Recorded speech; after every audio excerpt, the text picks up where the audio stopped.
In a desperate move, Ukraine has stopped the supply of Russian gas to several European countries, ending Moscow's monopoly on gas supplies to the European market. In a post on social media platform X, the Ukrainian President Volodymyr Zelensky hailed this move as one of Moscow's biggest defeats. Russian gas has been reaching Europe through pipelines crossing Ukraine since the end of the Soviet Union in 1991. It was an arrangement between Ukraine and Russia that earned revenues for Moscow from the gas and transit fees for Kiev. The latest transit contract expired on Wednesday, with Ukraine opting not to extend the deal following Russia's 2022 invasion. Kiev praised the termination of Russian gas transit as a historic event, claiming that it would have a negative impact on Russia's war machine and its finances. However, Moscow maintained that Ukraine is hurting its own interests and upsetting its Eastern European allies who depend on Russian gas supplies.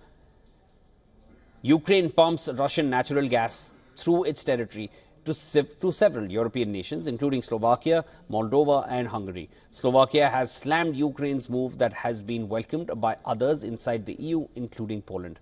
Since its invasion of Ukraine, Moscow has lost its dominant share of gas exports to EU nations to competitors like the US, Qatar and Norway. That has led the EU to reduce its reliance on Russian gas. Russia's state-owned Gazprom, once the largest gas exporter in the world, lost $7 billion in 2023 alone, its first yearly loss since 1999. The Soviet-era pipeline via Ukraine brings gas from Siberia via the town of Sudzha, now under the control of Ukrainian soldiers in Russia's Kursk region. It then flows through Ukraine to Slovakia, where the pipeline splits into branches going to the Czech Republic and Austria. Kiev has rejected negotiations for a new transit agreement. Gazprom will now lose nearly $5 billion in gas sales to Europe, while Ukraine is giving up about $800 million in annual fees from Russia. Given the small volumes of gas left, it is unlikely that the deal's termination will result in a recurrence of the EU gas price surge in 2022. Moldova, a former Soviet member, is likely to suffer the most as a result of the suspension of supplies through Ukraine.